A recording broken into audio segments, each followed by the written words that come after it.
Assalamualaikum warahmatullahi wabarakatuh. Perkenalkan, nama saya Yanwar Habibul Mutakin dengan NIM 11820601006. Nah, di sini saya akan menjelaskan materi tentang struktur lipid, metabolisme lemak, dan sintesis asam lemak.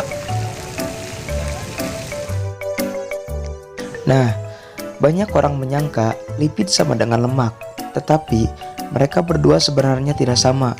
Lipid memiliki cakupan lebih luas dibandingkan dengan lemak. Lalu, apa itu lipid? Nah, lipid adalah sekelompok senyawa heterogen meliputi lemak, minyak, steroid, wax, dan senyawa-senyawa lain yang terikat. Sifat umum lipid antara lain tidak larut dalam air dan larut dalam pelarut nonpolar seperti misalnya eter dan kloroform. Lipid merupakan salah satu zat yang kaya akan energi yang penting dan dipergunakan dalam metabolisme tubuh. Lipid mempunyai fungsi sebagai penghasil panas tubuh, pembentuk dari dinding sel, pelindung organ tubuh, sumber asam lemak esensial, transporter vitamin larut lemak, dan sebagai pelumas. Lemak yang beredar dalam tubuh diperoleh dari dua sumber, yaitu dari makanan dan hasil produksi organ hati. Lemak disimpan di dalam jaringan adiposa yang berfungsi sebagai insulator panas dan di jaringan subkutan. Nah, dari banyaknya senyawa yang digolongkan sebagai lipid, di sini saya hanya akan membahas 3 kelompok utama, yaitu lemak, fosfolipid, dan steroid. Baik, yang pertama ada lemak, atau dalam bahasa Inggrisnya fats. Lemak dikenal sebagai zat yang terbentuk akibat kelebihan kalori dalam tubuh. Semua lemak yang ada dalam tubuh terdiri dari sel-sel lemak atau adiposit. Sel ini berisi molekul lemak yang disebut dengan trigliserida. Trigliserida ini masih dapat dipecah menjadi molekul-molekul yang lebih kecil, yaitu gliserol dan 3 buah asam lemak. Kita akan berfokus pada asam lemak. Asam lemak merupakan komponen lipid yang paling sederhana. Ia hanya merupakan rantai hidrokarbon yang memiliki gugus karboksil pada salah satu ujungnya. Ada beberapa bentuk asam lemak. Ada yang seluruh ikatannya berbentuk rantai tunggal, dan ada ikatannya yang memiliki rantai ganda. Bisa dilihat pada rantai tunggal hanya memiliki 2 atom hidrogen pada setiap atom karbonnya, dan kelompok ini bisa disebut dengan asam jenuh. Lalu pada rantai ganda, ada atom hidrogen yang hilang pada beberapa atom karbonnya. Kelompok ini disebut dengan asam lemak tak jenuh yang memiliki 2 bentuk, yaitu bentuk trans dan cis. Nah, di sini kita dapat menyimpulkan bahwa terdapat 3 jenis asam lemak, yaitu asam lemak jenuh, asam lemak tak jenuh trans, dan asam lemak tak jenuh cis. Berdasarkan ilmu nutrisi, ketiganya memiliki pengaruh berbeda pada tubuh. Oke, selanjutnya yaitu fosfolipid. Ia memiliki bentuk yang sangat mirip dengan trigliserida. Jika trigliserida terdiri dari gliserol dan 3 buah asam lemak, maka fosfolipid terdiri dari gliserol, 2 buah asam lemak, dan ditambah dengan gugus fosfat. Molekul fosfolipid ini bisa dibagi menjadi 2 bagian, yaitu bagian kepala dan ekor, yang dimana keduanya memiliki sifat yang berlawanan. Bagian kepala bersifat hidrofilik yang dimana ia suka mendekati molekul air, sedangkan bagian ekornya memiliki sifat hidrofobik yang dimana ia akan menjauhi molekul air. Karena memiliki sifat ini, fosfolipid akan memiliki pola tertentu jika dimasukkan ke dalam air. Di dalam air, sekelompok fosfolipid akan membentuk sebuah bulatan yang dimana bagian kepalanya akan berada di luar dan melakukan kontak langsung dengan air, dan bagian ekornya berada di dalam menghindari air. Selanjutnya, apabila sejumlah besar fosfolipid berada dalam air, mereka akan membentuk struktur ganda yang dimana bagian kepalanya tetap berkontak langsung dengan air, dan bagian ekornya akan berada di tengah menghindari air.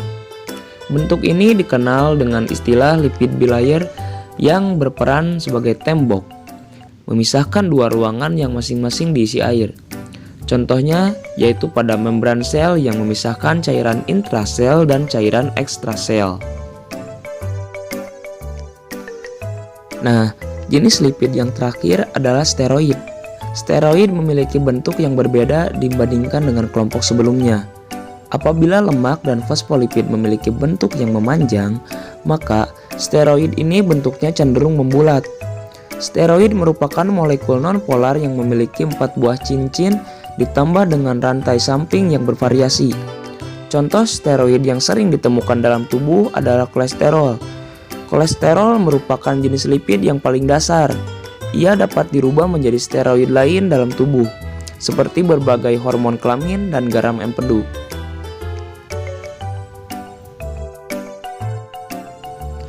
Baiklah, lanjut ke metabolisme lemak. Metabolisme lemak merupakan proses yang dimana asam lemak dicerna, dipecah untuk energi, atau disimpan dalam tubuh manusia untuk penggunaan energi di masa depan. Asam lemak ini merupakan sebuah komponen trigliserida yang membentuk sebagian besar lemak dalam makanan, seperti minyak nabati dan produk hewani. Proses metabolisme lipid terdapat dalam semua bagian tubuh, terutama dalam otak. Lipid mempunyai peran yang sangat penting dalam proses memetabolisme secara umum. Memetabolisme lemak merupakan proses tubuh untuk menghasilkan energi dari asupan lemak setelah masuk menjadi sari-sari makanan dalam tubuh. Dalam memetabolisme lemak, menjadi energi kita membutuhkan bantuan glukosa dari karbohidrat. Karena itu, tubuh kita cenderung menuntut makan yang manis-manis setelah makan makanan yang kaya akan lemak. Lemak dalam tubuh kita akan masuk ke dalam proses memetabolisme setelah melewati tahapan penyerapan, sehingga bentukan lemak yang memasuki jalur metabolisme lemak dalam bentukan trigliserida. Trigliserida adalah bentuk simpanan lemak tubuh. Nah, berikut ini adalah reaksi hidrolisisnya. Nah, berdasarkan reaksi tersebut, dapat diketahui bahwa lipase pankreas hanya bisa menghidrolisis ikatan ester pada atom C nomor 1 dan 3 yang hasilnya asam lemak bebas dan monoasil gliserol. Dengan bantuan misal-misal garam empedu, maka asam lemak bebas, monoasil gliserol, kolesterol, dan vitamin membentuk sebuah kompleks yang kemudian menempel pada permukaan sel mukosal. Senyawa-senyawa tersebut selanjutnya menembus membran sel mukosal dan masuk ke dalamnya. Misal-misal garam empedu melepaskan diri dan meninggalkan permukaan sel mukosal. Dalam sel mukosal, asam lemak bebas monoasil gliserol disintesis kembali menjadi triasil gliserol yang setelah bergabung dengan albumin, kolesterol, dan lain-lain membentuk siklomikron. Siklomikron tersebut pada akhirnya masuk ke dalam darah, kemudian sampai ke hati dan jaringan lain yang memerlukannya. Sebelum masuk ke dalam sel, triasil gliserol dipecah untuk menjadi asam lemak bebas dan gliserol oleh lipoprotein lipase. Katabolisme adalah proses penguraian dan pembebasan dari zat-zat organik. Asam lemak adalah suatu senyawa yang terdiri atas panjang hidrokarbon dan gugus karbosilat yang terikat pada ujungnya. Lalu sintesis asam lemak. Nah, ini terjadi di sitoplasma sel hati, sel lemak, dan kelenjar susu. Asetil-CoA dibentuk dalam mitokondria. Nah, agar asetil-CoA dapat menembus membran mitokondria, diperlukan sistem pembawa yaitu citra satu. Selanjutnya, asam palminat salah satu senyawa asam lemak yang banyak diketahui metabolismenya. Pada biosintesis asam palminat, ada asetil-CoA tunggal diperlukan sebagai atom C15 dan C16, malonil-CoA sebagai senyawa antara. Nah, lalu ada perbedaan mekanisme sintesis dan oksidasi asam lemak. Nah, perbedaannya yaitu ada di tempat berlangsungnya. Yang pertama, biosintesis terjadi di sitoplasma, sedangkan oksidasi terjadi di mitokondria. Lalu pada sistem pembawanya. Nah, perbedaannya pada sistem pembawa, biosintesis, sistem pembawanya adalah ACP, sedangkan oksidasi adalah CoA. Nah, lalu ada pemanjangan rantai atau pemutusan rantai. Biosintesis, pemanjangan rantai atau pemutusan rantainya adalah malonyl-CoA, sedangkan oksidasi adalah hasil asetil-CoA. Lalu pada koenzimnya. Nah, biosintesis asam lemak, koenzimnya adalah NADPH, sedangkan oksidasi asam lemak adalah NAD+ dan FAD. Nah, tahap mekanisme reaksi biosintesis asam lemak ada 3, yaitu pembentukan malonyl-CoA dan asetil-CoA. Nomor 2, pemanjangan rantai asam lemak hingga terbentuk asam palminat. Lalu yang terakhir pemanjangan rantai asam palminat.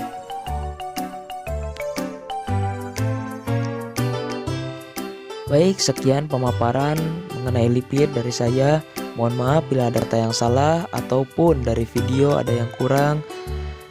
Mohon maaf. Wabillahi taufiq wal hidayah. Wassalamualaikum warahmatullahi wabarakatuh.